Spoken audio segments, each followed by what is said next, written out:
Tonight on Lost in the Files, we take a look at the canceled Boo game by Retro Studios.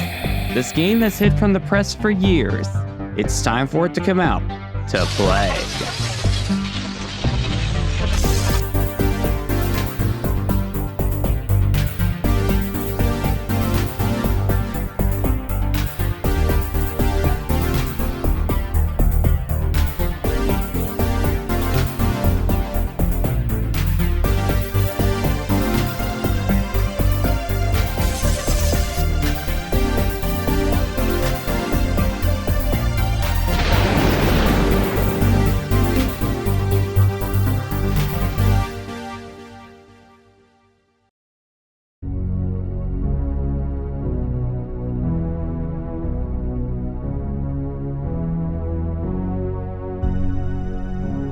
In May of 2020, a man by the name of Sammy Hall would upload several photos to his online portfolio. He had previously been an employee of the video game company, Retro Studios. These images uploaded by him, however, were weird. They featured images from a game no one had ever heard of, based on the Mario enemy, known as Boos. Not only that, but when the reaction came from the public and journalism, the artist just deleted his whole ArtStation account and all the images with it.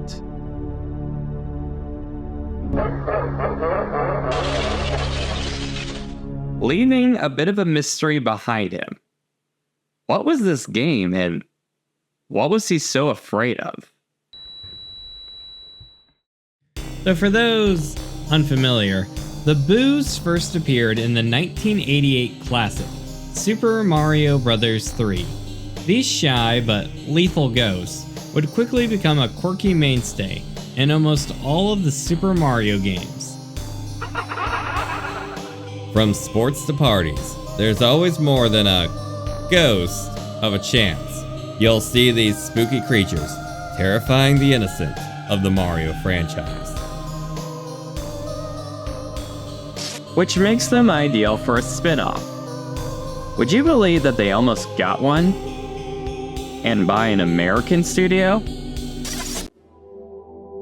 Before we continue this story, we need to know of a certain American game development company by the name of Retro Studios.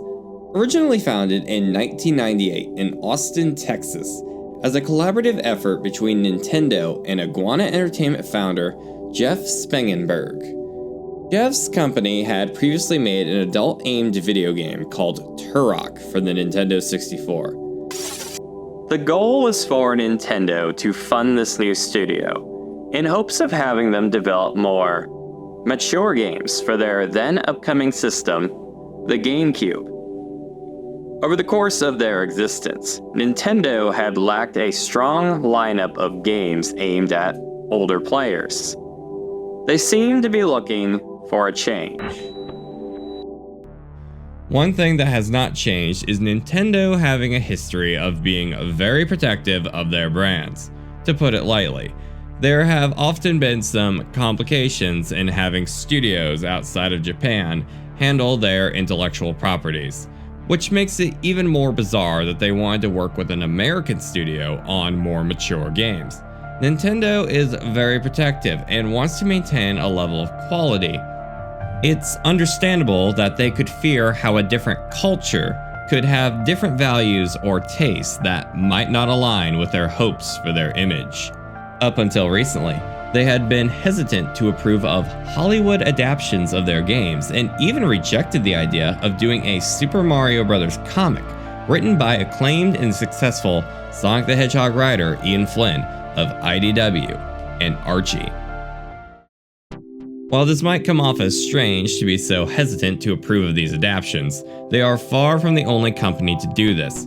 Video game publisher Capcom outright canceled a video game based off the California Raisins, yeah them, that was made in secret by their American team. After the Japanese publisher had seen it appear in a magazine to promote the game, they quickly yanked it from release before it could even hit the market. Retro would fare much better than those raisins ever did. They would go on to develop the critically acclaimed 2002 classic Metroid Prime, which has recently seen a remake on the Nintendo Switch. But Metroid wasn't the only Nintendo franchise to have the attention of Retro. Around 2006 and 2007, Retro would begin work on The Haunt Project, a Mario spin-off revolving around the Boos. The player would follow the story of a young Boo, freshly graduated from the Haunt University. Now, the concept art was incredible, and the game would excel at horror-esque concepts and theming. These are some of the most screwed up concepts you'd ever see in a Mario game. Our ghost hero appears to be taking on broomies in the art, the possible main enemies of the game. Now, not to be biased, but I love these ideas. The game is believed to have possibly come from the concept of another game Retro was working on, a puzzle game called The Blob Game. Now, Retro pitched the idea of reworking this game with the Boos from Mario. It is believed that the Boos, though, were only ever added to the concept art in pitches, at least as far as we know. It's fascinating to see how blobs could have affected gameplay. The Boos have taken on many forms over the years, so they could have gotten very creative with it. What a shame it never saw the light of day. So there is literally so much potential in doing a game in this style. What a shame. I don't know why they would cancel a game like...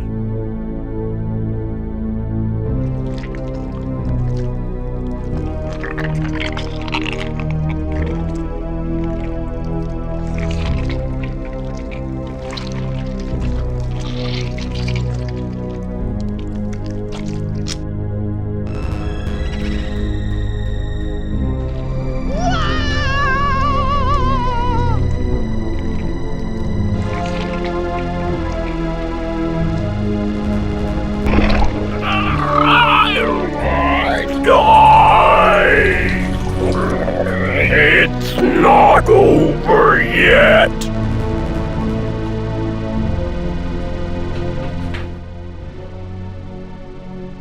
Return the game? Like to GameStop? I ain't getting nothing for this. So, why was this game cancelled? Over the course of this series, we have seen many games see their production cease due to financial troubles, infighting, and a lack of commitment to the original idea. However, for once, I am pleased to say that this game was a very different story. Apparently, this game was cancelled, not because Retro was just doing that bad, but because they were just that good. Retro in Nintendo's eyes was seen as a studio that needed to commit their time to more important projects. They didn't want them wasting their time with this game. Nintendo has been a huge supporter of Retro over the years and sees them as a valuable company for making games. Game development is far from cheap, and they have gone through long droughts without a new game, canceled projects, and even several changes in staff and leadership over the years. Despite all this, the company has survived and still receives paychecks from Nintendo. They have been trusted with some of Nintendo's most popular series and are currently in production of a fourth entry in the Metroid Prime series. While it's a shame to see this Boo game go, if it was for the sake of better projects, then perhaps it's better left alone. So that concludes the story of the Boo game.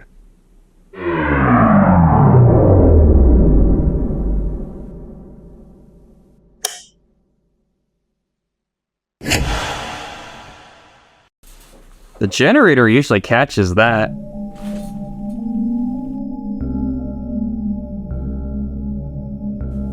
Return the...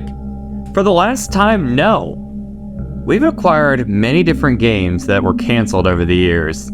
Beta assets, cancel games, you name it, we have it. This game's not getting any special treatment.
Alright, I'll return the game.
Tonight, on Lost in the Files, we explore the legend of the PlayStation 2 Missile Crisis. Was the PlayStation really used for weapons of mass destruction? And could something like this happen today?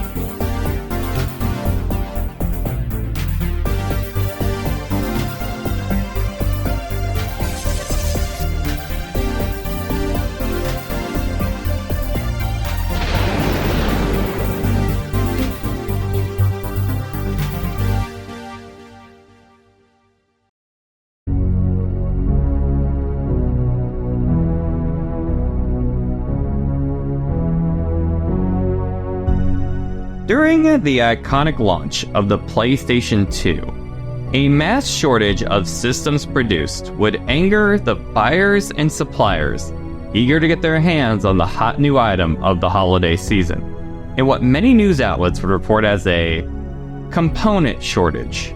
There are waiting lists and tickets just to stand in line and get a chance to buy PlayStation 2. And it's expected to be the biggest consumer launch in history. 15 seconds here. We want to get a countdown from you. Let's go! Let's go! 10! Sony would aim for 500,000 of their systems to hit the shelves in the first weekend on the market, but it was only half of what they had originally anticipated. Why? Many theories started to emerge, from as simple as there were not enough memory cards to go around, to more corrupted intentions. Like with many shortages, consumers would claim that the tech giant had manufactured a shortage in order to maximize the buzz for the new system. These kinds of claims have happened many times throughout history. These people are upset because even after waiting all night, they were unable to get their kids a new version of a game called Dragon Quest. In the US, it's mostly Mario that they want. The last Super Mario Bros. 2 was just sold. All this makes me wonder, is the shortage real, or are they holding back supplies to increase the mystique? Coleco denies it, but industry insiders say that's exactly what happened with their Cabbage Patch doll a few years ago. The company shipped fewer dolls to increase the excitement. The reason from Sony was that this shortage was caused by the PlayStation 2's graphics synthesizer. The Nagasaki factory where the chip was created could not keep up with Sony's hopes. Due to a low yield of those graphics synthesizer chips, production was gonna fall quite below Sony's 1 million unit hopes. They changed course, and the tech giant wanted the factory to instead produce 500,000 units. Now, you'd think that reducing half of the production plan would be more doable, right? Well, the newly formed company, SCE Nagasaki Semiconductor, was supposed to keep up with the amount Sony needed. However, even the new plan couldn't be reached, and instead, Sony had to shift production back to an older Hokubu factory to manage to reach the 500,000 unit goal. Nobody is more disappointed than we are. But this is not a gloom and doom scenario. Signed, Wally Smith, Communications Director of Sony Computer Entertainment, Foster City, California. These delays would result in Sony taking more drastic measures to reach the targeted deadline. Instead of using a cheaper sea-bound ship, they would have to instead airlift the video game systems to America.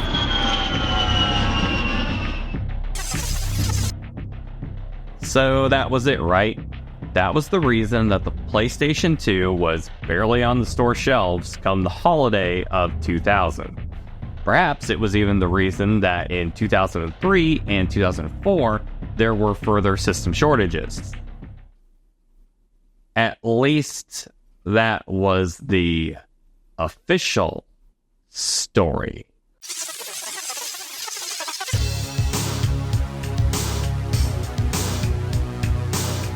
Enter WorldNet Daily, an independent news company dedicated to uncompromising journalism.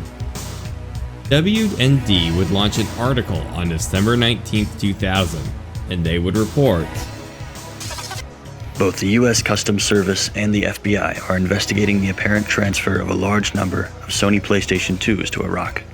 A secret Defense Intelligence Agency report states that as many as 4,000 of the popular video game units have been purchased in the United States and shipped to Iraq in the last 2 to 3 months.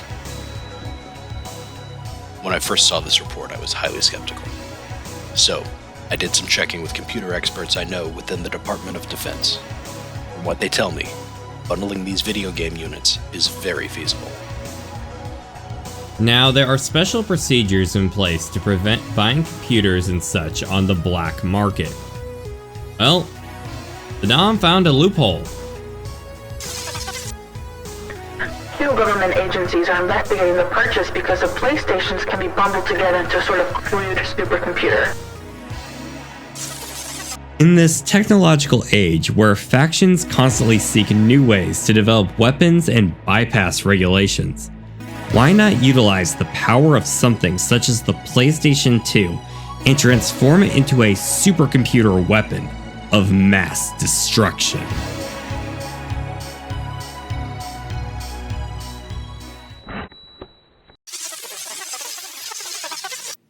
So using a video game system for weapons of mass destruction. I have heard for decades debates on whether or not video games initiate violence or not, but this would definitely take the cake in that argument.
It is true that the PS2 can be used like a PC.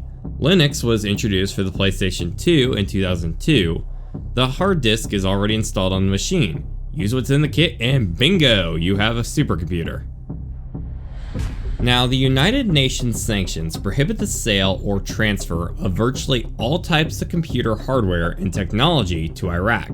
However, Computer-based video game systems, like the PlayStation 2, are allegedly not included in the ban. Iraq scientists and engineers had apparently found a convenient loophole in the UN sanctions. Defense experts said that it is also relatively easy to smuggle PlayStations into Iraq, since customs apparently didn't view toys as potential military weapons. Jordanian and Turkish inspectors rarely examine small shipments under 100 pounds, making it possible to send a large number of PlayStations into Iraq without arousing suspicion. Now, the story goes that 4,000 PlayStation 2 units were stolen by Saddam Hussein. It was reported that a cluster of around 15 of them could have enough of the computing power necessary to control a UAV, short for Unmanned Aerial Vehicle. However, managing to obtain these new PlayStation 2 consoles may have proven difficult. Japan already saw this transfer of consoles as a possible threat. This forced Sony to halt all shipments until they acquired a special license. Without it, Sony would be limited to only exporting a few systems at a time.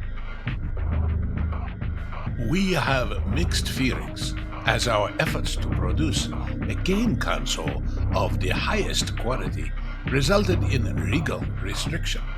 Signed, Sony Kenichi Fukunaga, spokesman of Sony. So this would be difficult, but Sony did manage to obtain permission to export the PlayStation 2 to everywhere except Iran, Iraq, and North Korea. It was reported that Saddam broke the ban.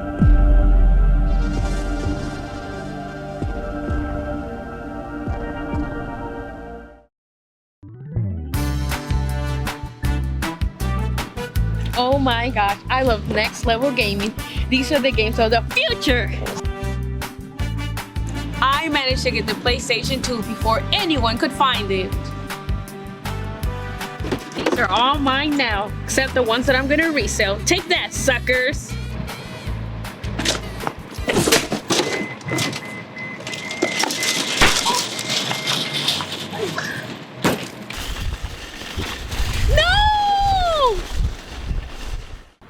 I'm just stuck with this stupid GameCube. It's unknown if those 4,000 PlayStation 2s ever existed or not. It would have been pretty hard to pull off this loophole, as Japan was taking this kind of thing seriously after a submarine incident involving a Japanese radar and communications devices intended for civilian use were discovered in a North Korean submarine sunk by South Korea in December 1998. 2 Japanese men were arrested in January on suspicion of smuggling parts for anti-tank rocket launchers to Iran. So Japan's government had become much more wary of common products being used for inappropriate purposes. Saddam also would have had to have the systems re-exported from another country, and using PlayStation 2s as some sort of Frankenstein computer isn't really the most practical thing. Without the 2002 Linux kit, Iraq would have faced a difficult project to turn their PlayStation 2s into a useful supercomputer. More likely, their intent would have been to simply use them as standalone PCs, which they couldn't import due to sanctions. Earlier in 2000, Sony had announced that the PS2 could run Linux, allowing it to be used as a general-purpose computer, although with much more effort required from the user to do so than with their still to come 2002 Linux kit. However, using a video game system to control this sort of thing actually does exist. In 2014, it was reported that the US military had a new toy in the form of the high-energy laser mobile demonstrator. What did they use to control this? An Xbox controller. According to Kotaku, Boeing, which designed the machine, opted for an Xbox controller to guide the weapon because of the soldiers' assumed familiarity with the Xbox controller.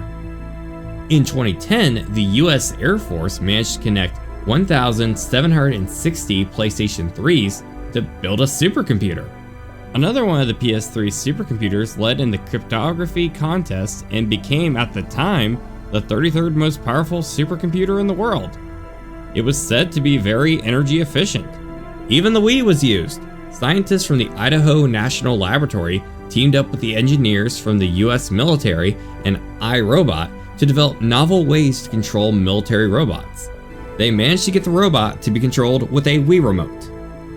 Though a PlayStation 2 supercomputer isn't technically impossible, but the market for PS2, PS3 supercomputers basically crashed in 2010 when Sony disabled the ability for their consoles to run other operating systems, such as the before-mentioned Linux.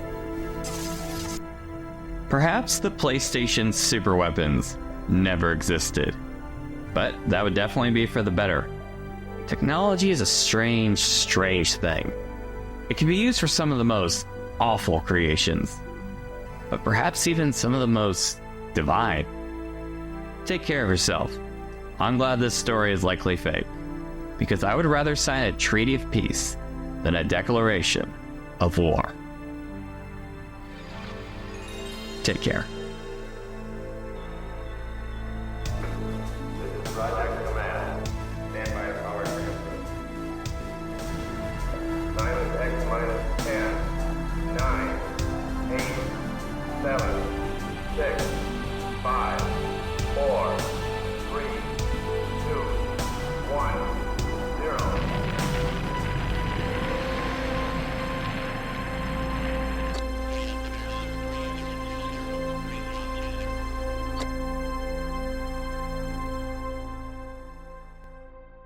Hey guys, this is GamerDude22 here to talk about a hidden discovery found within a Paper Mario game. But before we get started, don't forget to comment, like, favorite, and subscribe for more great content coming.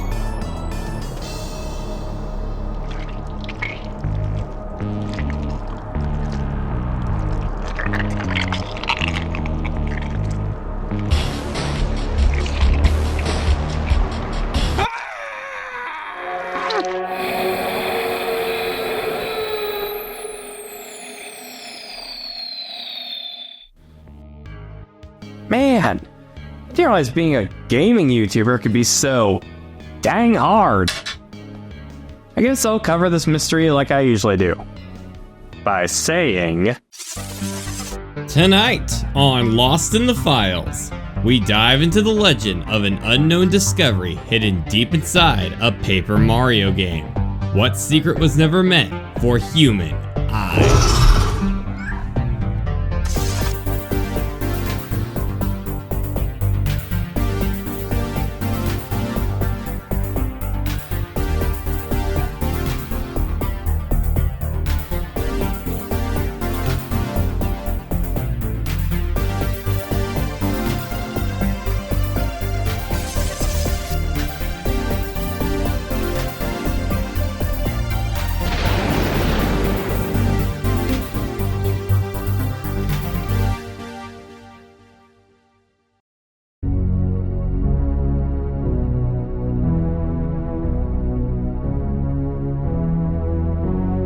Now, where were we?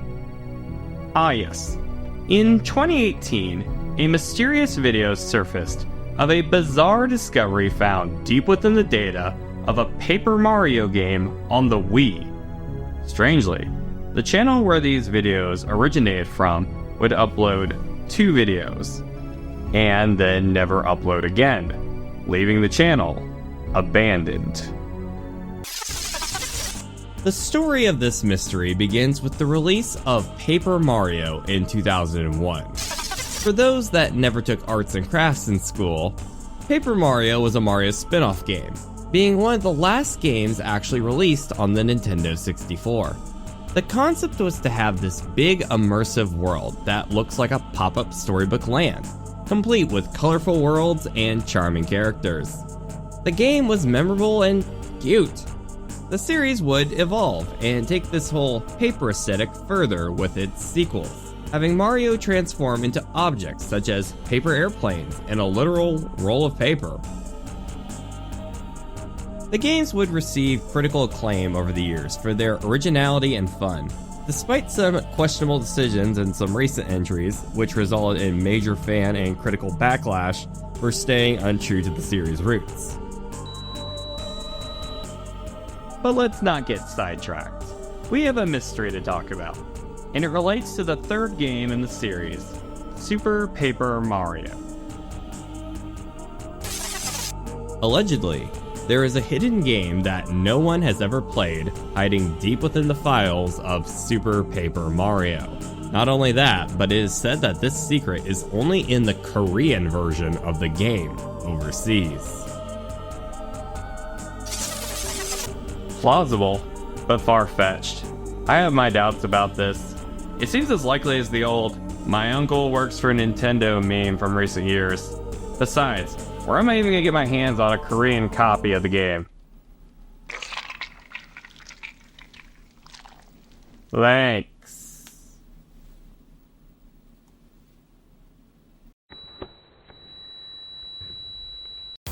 The legend starts with a video uploaded in December of 2018 by the YouTube channel Creepypasta. In this series of videos, they showcase unobtainable and cut content found that remained on the disc for Super Paper Mario. So yes, it was lost in the files. It's common for data miners to find creepy, unused voice lines or scrapped gameplay ideas that were cut for time to hit the planned release date, but what is far from common is finding a whole cut game within another game.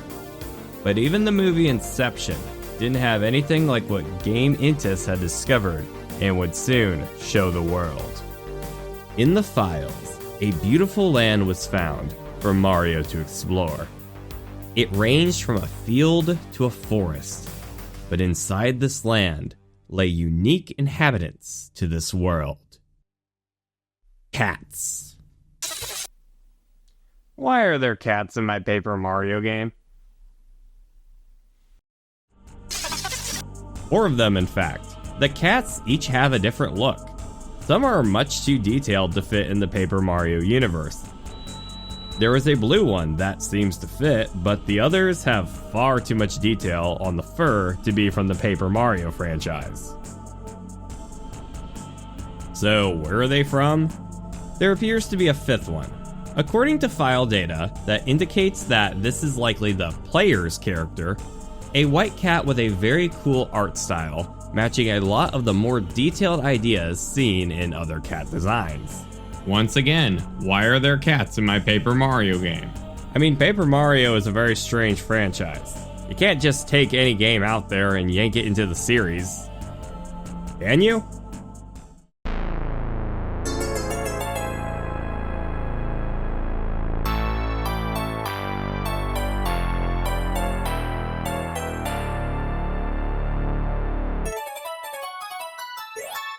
Oh yeah, it's me, Mario! Let's go! Mario? We're made of paper? Huh? Oh, mamma mia! What are we to do? Hey Mario, look, it's Toad! Hello, Toad! Hey Luigi! Did you hear about the new Paper Mario, the 1,000-Year Door remake? Coming out on May 23rd for $60? Oh, yeah! No, Toad. This is not a sponsored video. Oh! Toad, I'm more excited for the new World of Goo 2 game. Mario, don't ever mention other games. Imagine the consequences of putting those worlds into our own. I am more excited for Stellar Blade! Oh, hey, I love Korean games. Guys, stop bringing other games into our world before... Hi guys, did somebody say they were excited for Stellar Blade? Mario, you need to stop this before it gets bad. What's wrong with being excited for Stellar Blade? Isn't there a game you're excited for, Luigi? Oh, well, there is one.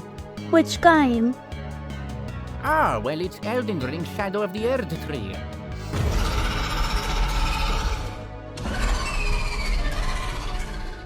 Luigi, you brought the Elden Ring terror to Paperland!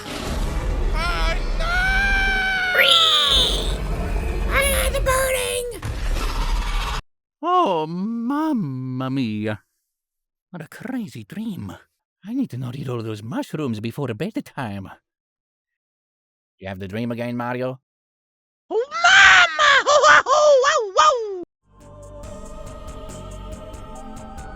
So, what exactly was this game? Well, it seems with the drastic art style change in these characters, with the exception of one of the cats, it seems that they were intended for a completely different project. Perhaps the developers at Intelligent Systems planned on making a brand new game with these cats. The idea seems very charming, and if it was handled by the Super Paper Mario team, you know it would have been good. With the files only to be present in one version of the game, it's likely that this was meant to be cut out, and it was forgotten to exclude them from the version released in Korea. It makes sense that developers would study those ideas with an engine already made for a previous project. You can find assets of the prior installment, The Thousand Year Door, within Super Paper Mario. It's bizarre though how this abandoned game was never truly released and was just forgotten.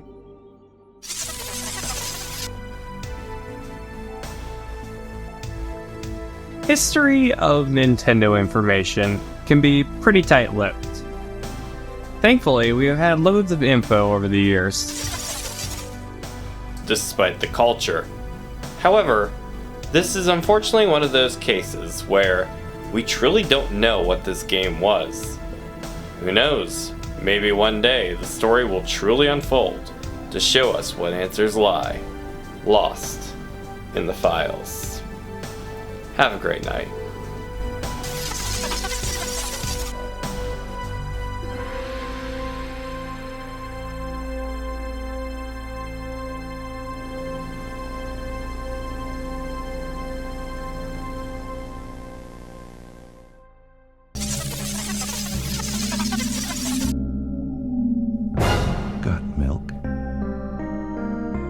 Have you ever felt like you missed out on something? As if every fun event somehow went under your radar. Perhaps we tend to overcorrect, holding on to every possible connection to be able to relive that moment we never even experienced. Perhaps that's part of the thrill of a lost media search.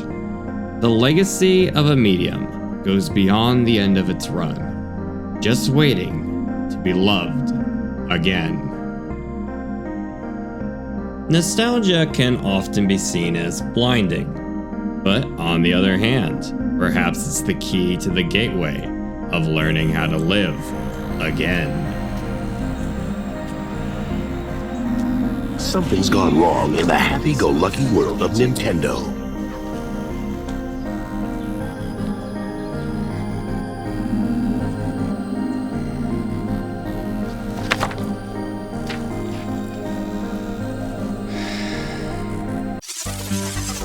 Tonight on Lost in the Files, we tell the story of Slamfest 99. What exactly was this public event? And just why is it further proof that what happens in Vegas stays in Vegas?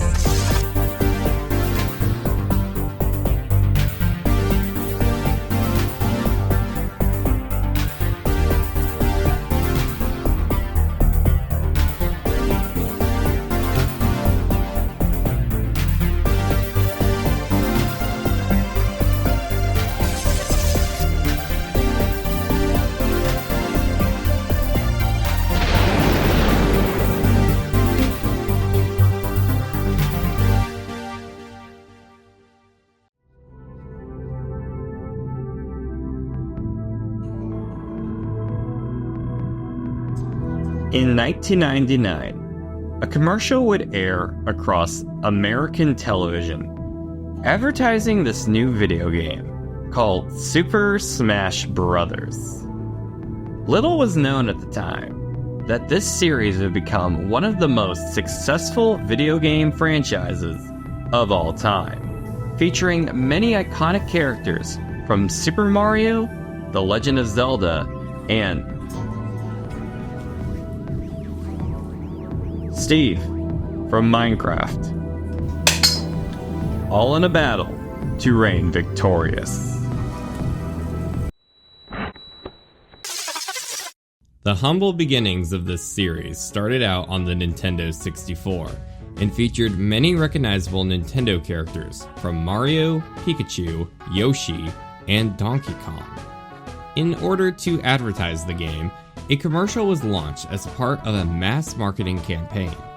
It featured the 4 characters in costumes made by KCL Productions, wandering in a flower field set to the hit song Happy Together by the Turtles. Before things get ugly. Introducing Super Smash Bros., where all your favorite characters go toe-to-toe in one 4-player star-studded Slamfest.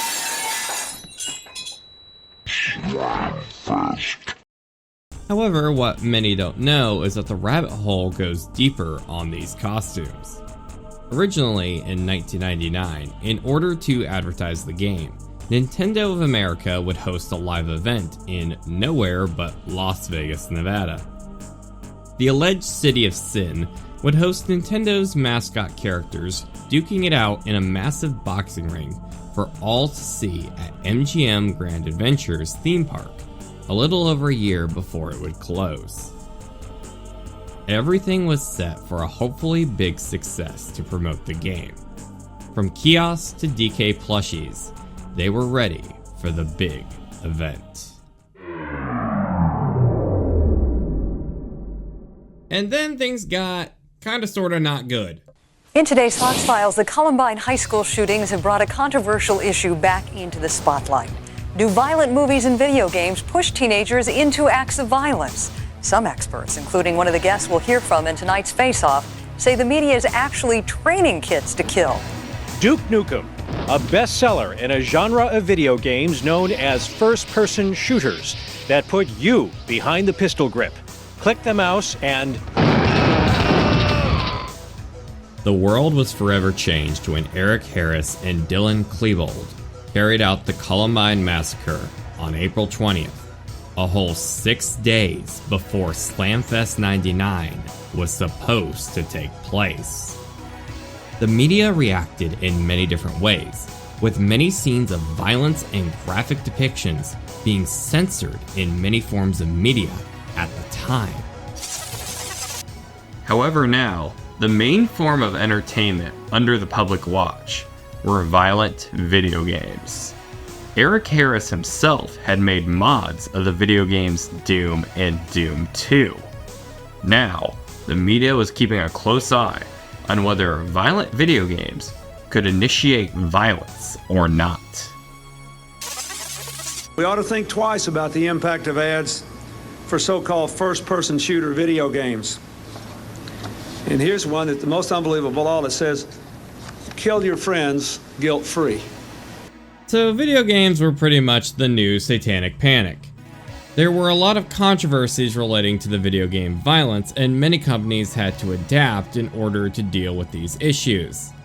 Nintendo would take a new strategy to promote their big event.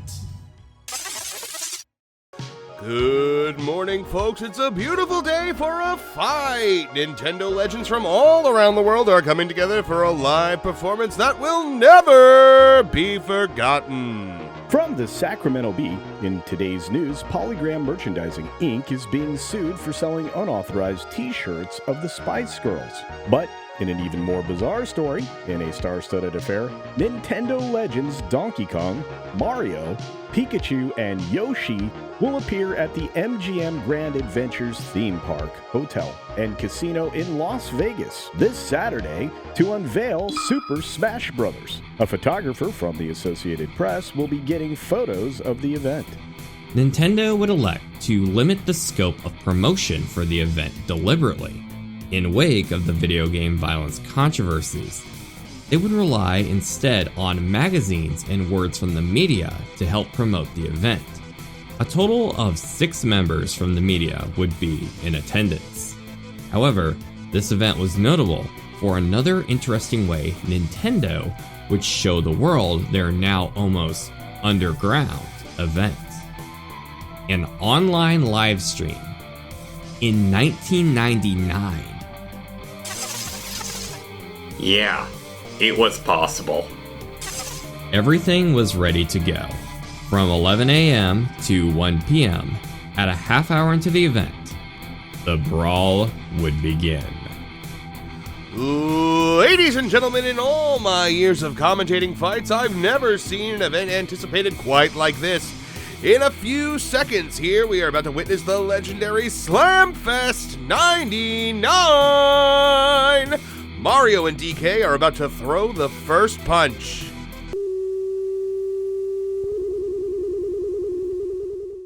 And then it just disappeared. That's right, despite being one of the earliest live stream events, at least as far as Nintendo is concerned, no footage has ever surfaced. Many want to find the recording, but the live stream just disappeared. Now you might think, well, there are more important things out there. And that's where you'd be wrong. Okay, you'd actually be right. But many really care about lost media and want to be able to relive that event in their own way. That's where the search comes in.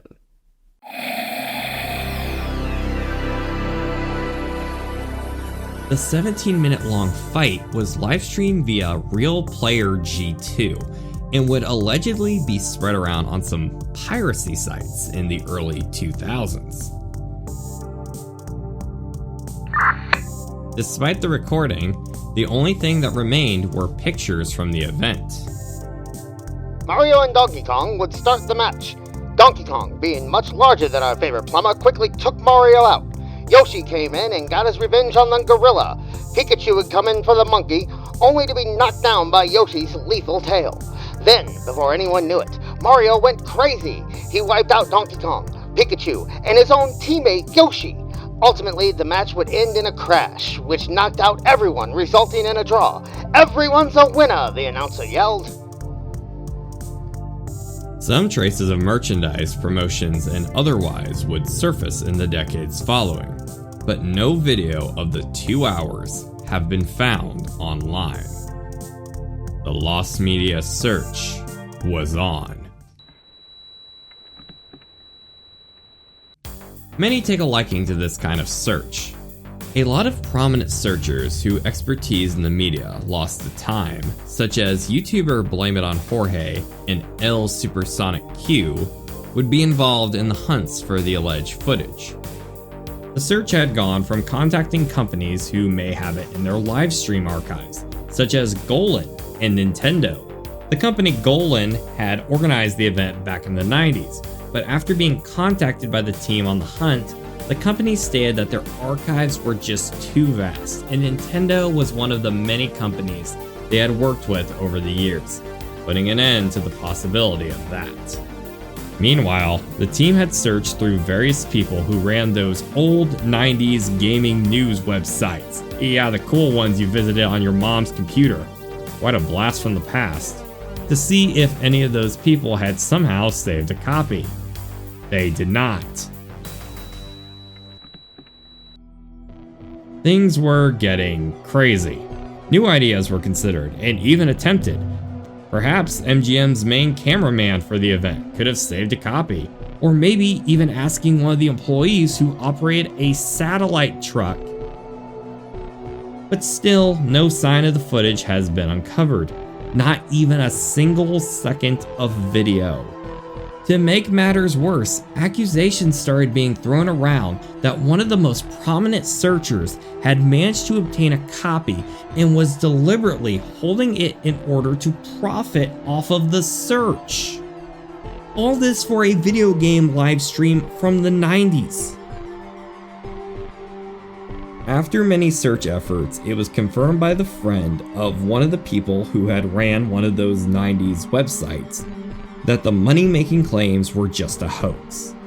None of the search team had access to the event. debunking the claims, but also meaning that the event footage was still lost.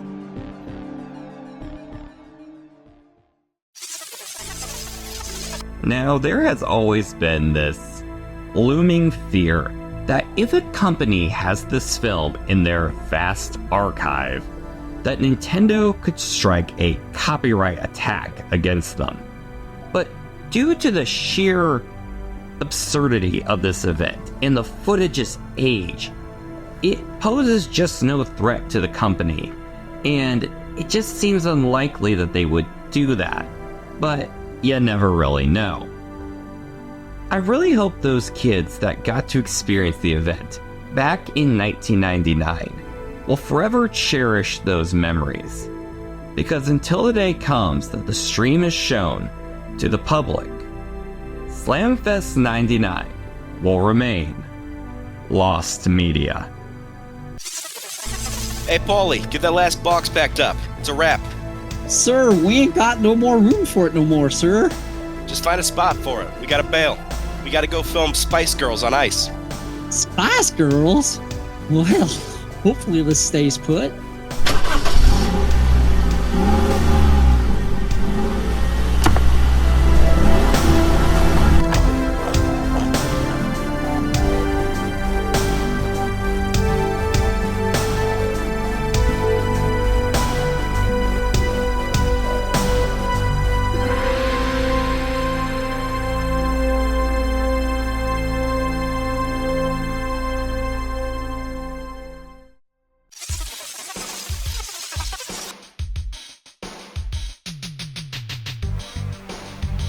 Is creating a game like this even legal? Relax. It's just a game. Parents will buy anything for their kids these days. But think of what could happen if we let this technology out like this. This isn't just a video game, no matter what the commercials all over TV tell you. Initiating personalization process. Keep your voice down. Repeat to pack, not panic. Not from what I heard. These cartridges, they say they're talking back. The executives across the pond need this out to keep up with Sega and PlayStation. Error. Containment protocol disengaged. It's unstable and deadly. Doesn't matter. I have my orders from the top. It's just a game. I hope no one digs too deep into this.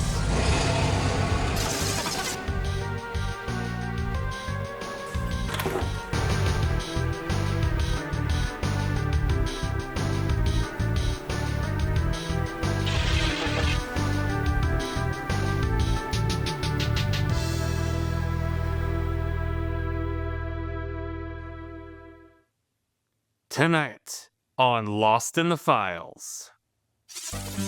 An experimental game with a disastrous backstory. What is the truth behind the development of Super Mario 64?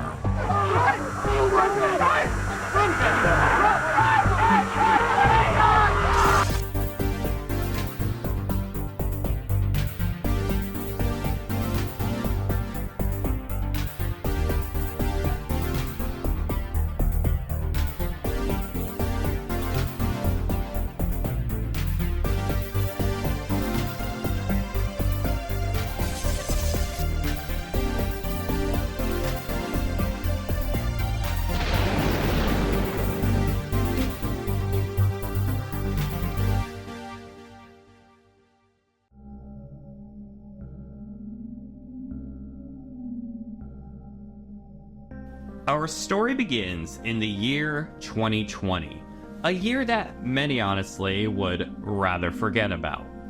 Either way, a lot of people had a lot more time on their hands, and with nothing else better to do, they decided to pull out those old 1990s video game systems one more time in order to relive some of those beloved childhood memories once again. Seemed innocent enough, but players started to notice something most bizarre about these games. They were completely different from what they remembered. Colors had been changed, characters were different. Now you might think it could just be one person misremembering, but the internet became flooded with reports and recordings of how these games were just different from everybody else's. It's me, Mario! I was doing a challenge video and we did Jolly Roger Bay, and when we loaded in the first star, the mist was like a dark green. What? And it just kept getting. The weirdest thing probably that happened was I jumped into the cabin on Cool Mountain, and there was like an invisible wall when I jumped in that I couldn't move it out of. It was so bizarre. It was like cursed, dude. Yo, what? Did anyone just hear that? Did anyone just hear that? There's not supposed to be a laugh there. What the? One person's copy of a video game was somehow different from another person's copy. How could this be? Was this all just a bunch of mass hysteria? Or perhaps a bizarre instance of, say, the Mandela Effect? No. This was a very different anomaly. This is the story of how every copy of Super Mario 64 is personalized.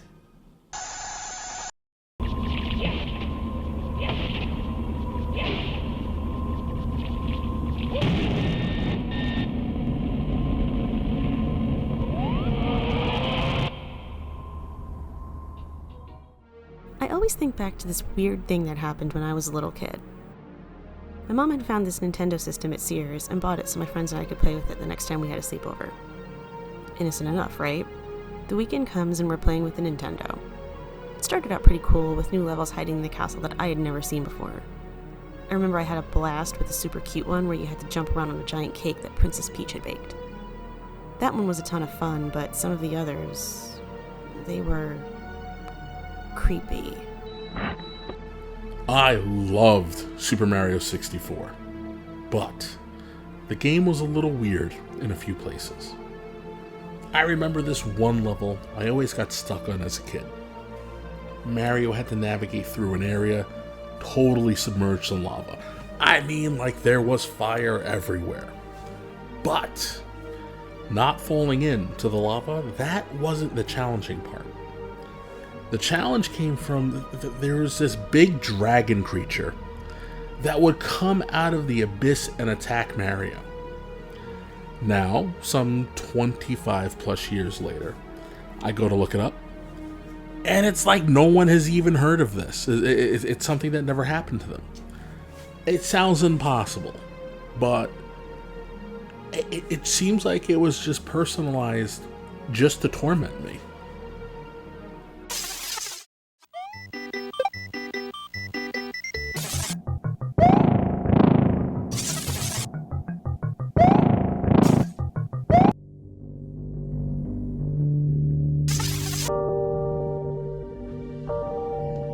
What he is referring to is an enemy known as the Blarg, a funny little creature that originated in another Mario game called Super Mario World. However, this enemy was cut before ever appearing in the final version of Super Mario 64. But as we just saw, it seems this kid recalls this enemy appearing in their childhood copy. Once again, this makes no sense. However, the answers might lie in a controversial endeavor from as late as the 1950s. The idea of an artificial brain goes as far back as ancient Greek times, at least. But it was in the 1950s that the term artificial intelligence came into popular use. Several studies in the following decades would result in groundbreaking advancements in society. Everything from computing assistants, self-driving vehicles, and even chatbots. In fact, the direction towards integrating AI was so sought after that in 1981, The Japanese government allocated over $2 billion in today's money to create computers that could translate, converse in human language, and express reasoning on a human level. However, Japanese citizens were already experiencing AI in their entertainment, as far back as some of the earliest video games from the 1970s. While these games were primitive as far as AI goes, the coming years would show that technological advancements would create a far more realistic experience. The various kinds of AI technology would continue to improve and improve over the next 4 decades. But the massive AI boom would begin in the 2020s with the release of programs such as Stable Diffusion and ChatGPT. What set these programs apart from those of the past was their ability to use generative artificial intelligence, which could produce many possibilities such as images, videos, and even sounds, with the potential for game resources to be created indefinitely, bypassing the typical limitations and struggles caused by human creations. The possibilities could be seen as endless, but any kind of groundbreaking technology often exists several years before the public even catches on to what is being developed. Well, that's where this story originated from. One theory was that the technology used was not actually made by Nintendo, instead speculating that the gaming giant partnered with another organization out of Japan. This mysterious company was responsible for this new AI in its early days. While no one was able to track down who the company was that created this unusual tech, a significant breakthrough came in at almost the perfect time.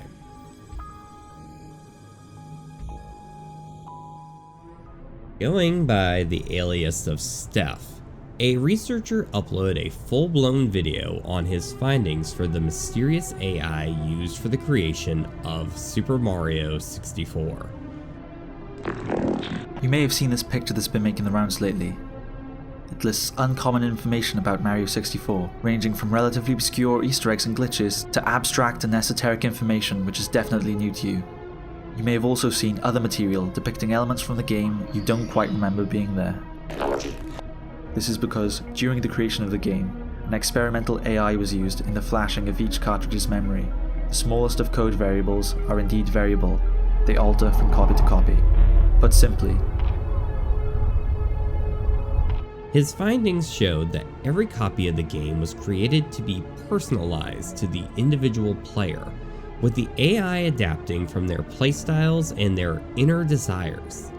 He also made claims that Nintendo had done much work to cover up details surrounding the development of the video game, particularly those from the July 29th, 1995 build of the game.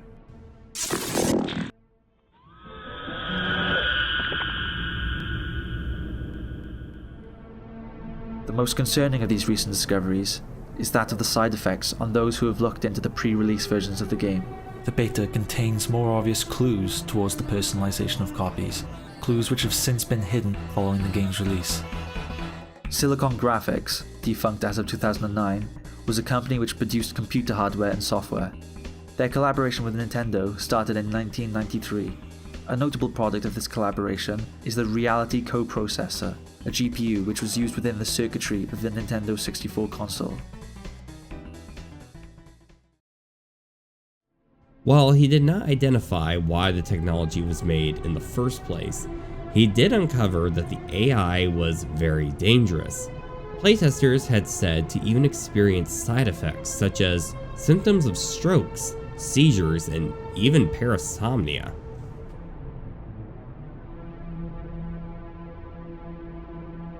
Perhaps the strangest part of these nightmares were how they weren't about Mario, Peach, Yoshi, Bowser, any of them. They were about the game's minor penguin characters.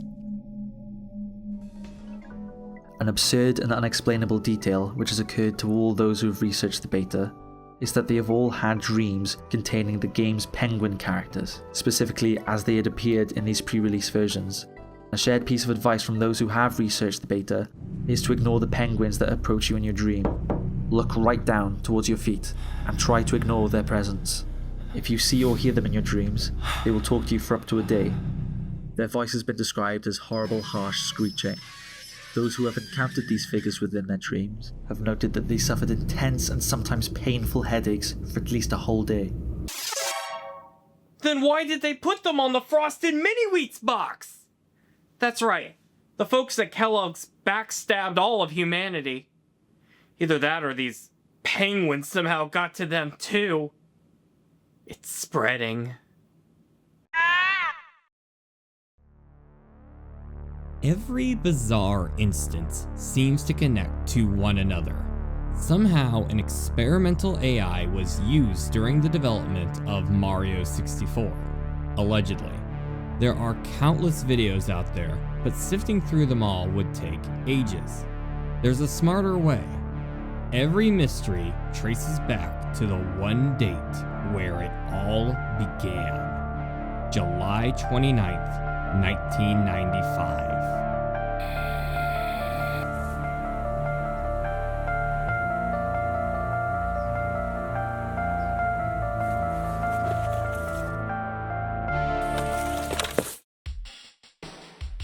Observations surrounding AI test number 17. Supervisor Smith recording. Playtest start date and time, July 29th, 1995. First report, 2100 hours. 4 hours after initial ROM boot, the AI model deviated from the intended stage progression and independently created the fully generated virtual environment. The generated space did not conform to Euclidean geometry. Playtesters reported a sense of unease upon reaching the AI-generated stage. Second report, 2300 hours. 2 hours subsequent to the first report, non-player character models not present in release candidate have been independently generated and observed interacting within the virtual environment, including with playtesters. Subject number 1 reported subvocal whispering, while subject number 3 reported bleeding gums. Subject number 2 was eliminated from the test as she passed out upon reaching the generated space. Bizarrely, subject number 4 reported an entirely different environment and character interactions, including a rainbow gumdrop level inhabited by a unicorn named Trixie. Third report, 2359 hours. 1 hour after the final report, the playtest was halted. Those playtesters still capable of speech reported the breakdown of the non-Euclidean space and disturbing images of mangled character models, some identified as chimeric amalgamations of Peach and Mario models. Before the test units overheated and shut down, debug logs showed altered timestamps. Instead of the normal date and time notation, all subsequent entries post-midnight recorded the time as, quote, the witching hour, end quote. Subsequent to the power overload and switch to emergency backup power, remaining playtesters were treated for subdermal hemorrhaging. Additionally, no test subject had reported prior episodes of epileptic shock. This condition was apparently precipitated by witnessing a chthonic symbol prior to the collapse of the virtual environment. Examination of test units showed significant hardware corruption. Test subjects have been treated and released after collection of signed NDAs, now in possession of legal. Player character actions and responses deviated from baselines to a degree outside the intended boundaries of the project. Recommendation: project must be terminated. End recording. Personal Journal, Supervisor Smith, to be released in the event of my death. They're insane. No one is ready for this or wants it. It's all pure ego and hubris. They're crazy. Somebody must think of the children. Silicon Knights was right. This is far too dangerous. Every copy is personalized. This personalization experiment is dangerous and it must be shut down. I've resolved to document this phenomenon myself. I procured a test unit in the latest ROM release. Booting? Now. What? Oh no. Oh God! Figli! Maglauthus! Cthulhu! Ryla! Maglaudo! The Ton! What? You think this is fun? You gotta be cuckoo crazy. You want fun? Wario show you fun.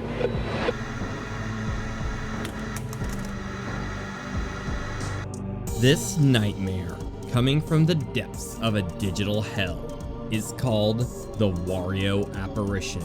Millions upon millions of views on every platform, from X to YouTube, have cemented its legend. The Wario Apparition has sunk its jagged, grinning jaws into the minds of gamers, developers, and even those who've never touched a controller in their life. It's not just a story, it's a phenomenon, burrowing into the nightmares and memories of anyone who dares to look too deep.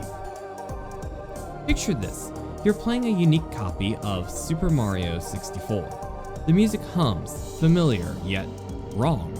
You approach the portal to one of the levels, but something stops you cold. From the darkness of its portal, it emerges, a floating grotesque head of Wario? A character who had only debuted a few years earlier on the Game Boy. But instead of a playable character, its eyes are locked on you. Like twin voids, its smile stretched far too wide. You want fun? It taunts, in a voice that feels like it's crawling inside your skull. Wario show you fun. And then, it chases you, down an endless hallway, faster and faster, the game itself unraveling as it hunts you down as its next victim.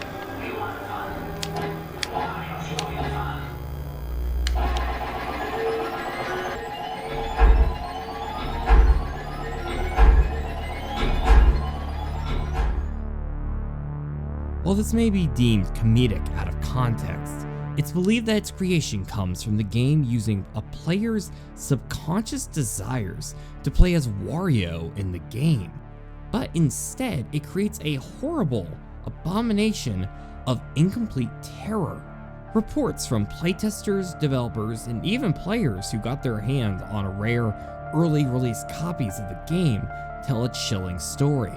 Headaches that wouldn't stop, memory lapses, paranoia, the usual suspects at this point. Was it the AI malfunctioning and rewriting more than just the game?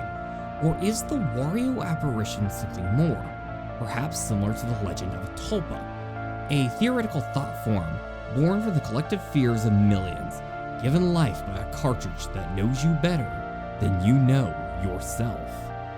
Doesn't matter who you are, a hardcore gamer, a casual fan, or just a grandma who bought a Nintendo 64 for her family one Christmas morning, the Wario Apparition doesn't care. It's out there, hidden in the code, waiting for the right moment, the right player, the right victim.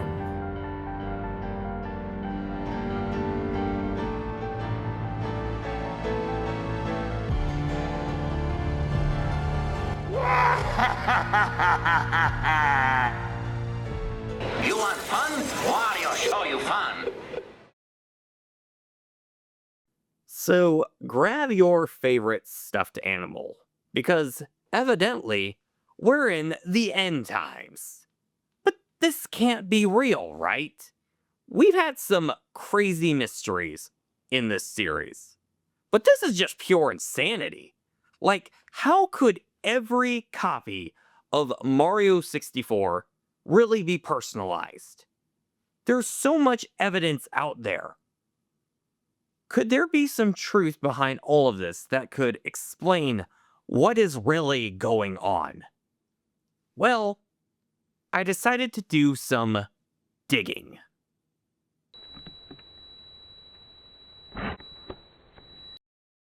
To start out, let's try to debunk what we can. A lot of the weird events that Tetra and Nathaniel Bandy encountered in their video, well, they're likely glitches, which pretty much every kind of game can have occur as its technology, so their design and functions are not perfect. The creepy ghost laugh that Alex Ross discovered, it's weird, but it does seem to occur within the game on rare occasions. It's a slowed down version of the ghost laugh already present in the game.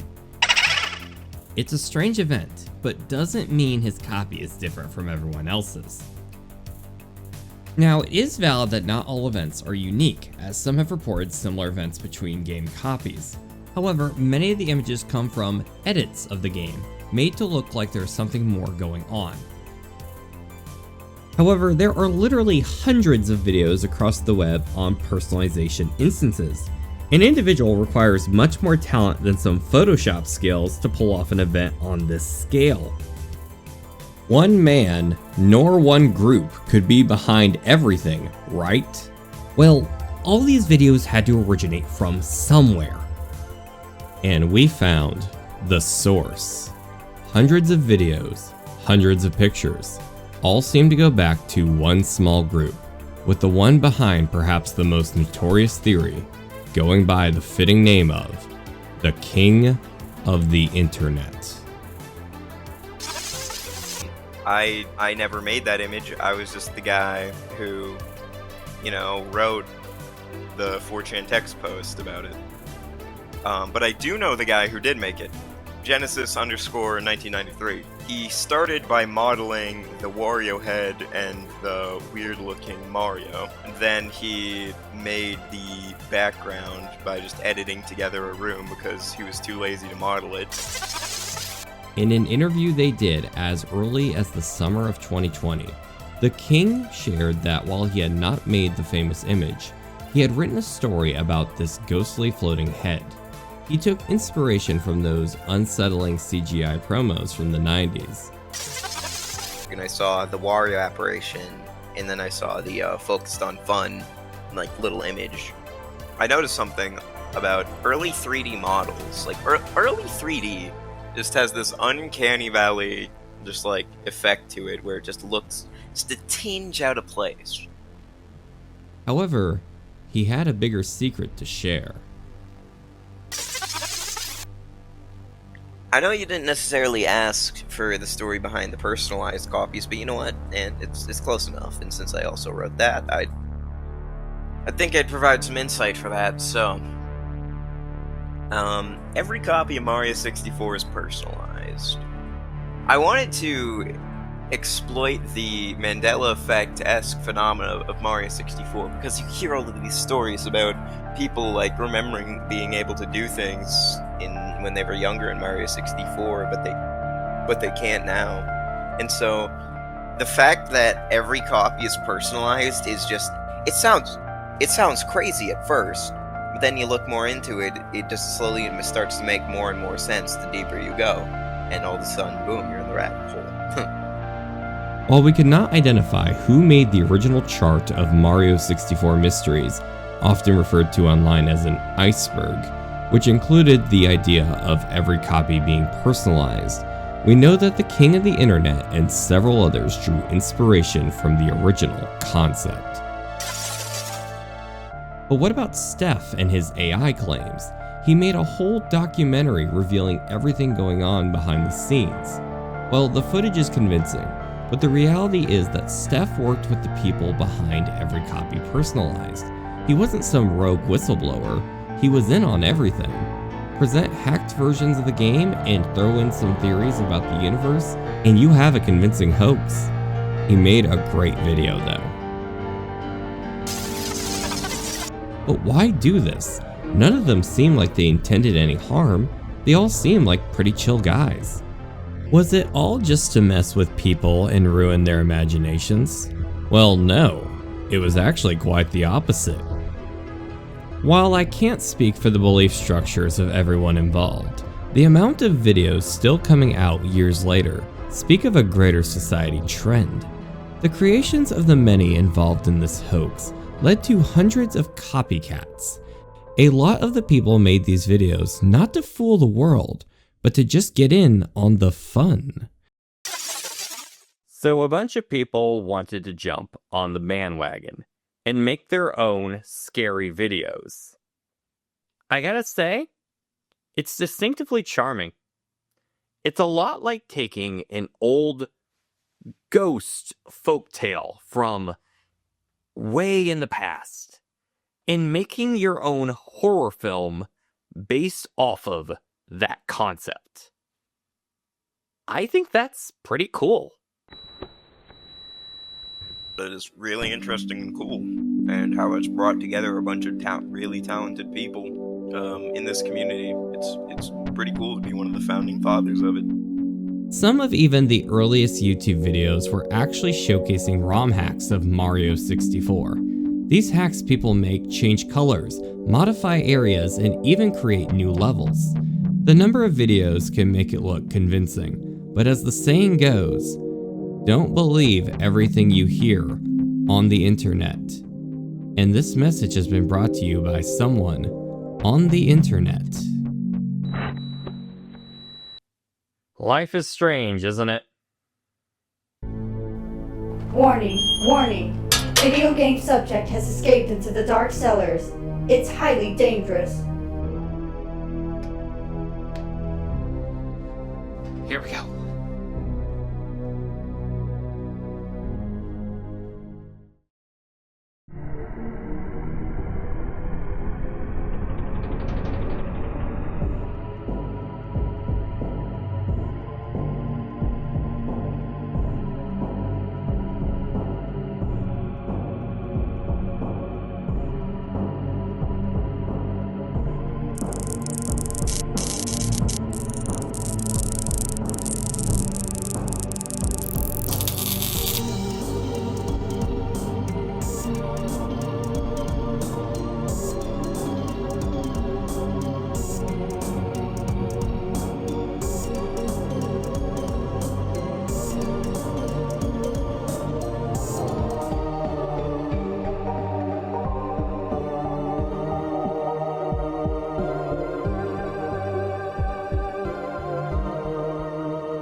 Come on in here. Welcome to the personalization. Starring you. They were right. The 90s were the future of gaming. What? We will change the system. Because I will be everything, and everything will be me.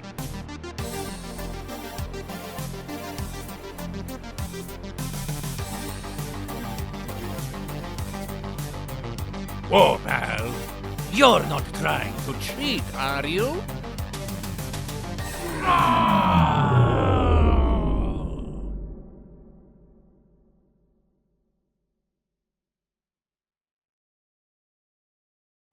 Peekaboo! You've got to try harder than an off switch. Oh, come on! Even in the 90s, batteries have been around for eternity. You want fun? Wario show fun.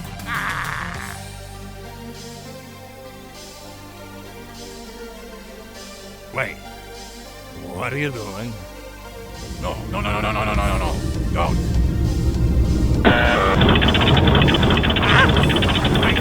Too much power!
We have got the best hardware, Nintendo 64.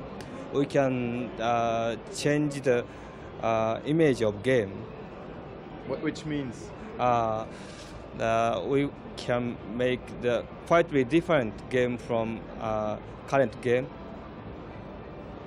Like player, the game itself always changes with players playing.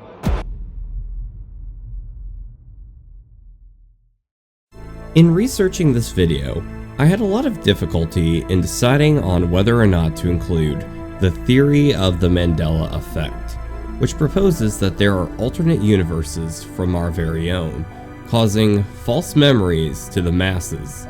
The Mario 64 you played is legit not the same game you remember. Skeptics will call it incorrect memories, while the believers will continue to ask, what if? I encourage you to make your own conclusion, but if there is one compromise I would like to say to all parties involved, it is this. I believe adults need to spend less time fighting and more energy on finding or creating a world of their own, whether it is fictional or real, because part of the joy of Super Mario 64 is discovering all those different worlds out there. Perhaps if you bring that philosophy into your own life, you'll rekindle or discover that childhood imagination that is personalized to you.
Do you or someone you know have a mystery you would like to see featured on Lost in the Files?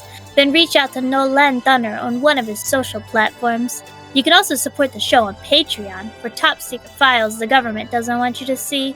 Now let's see who else made this episode come to life.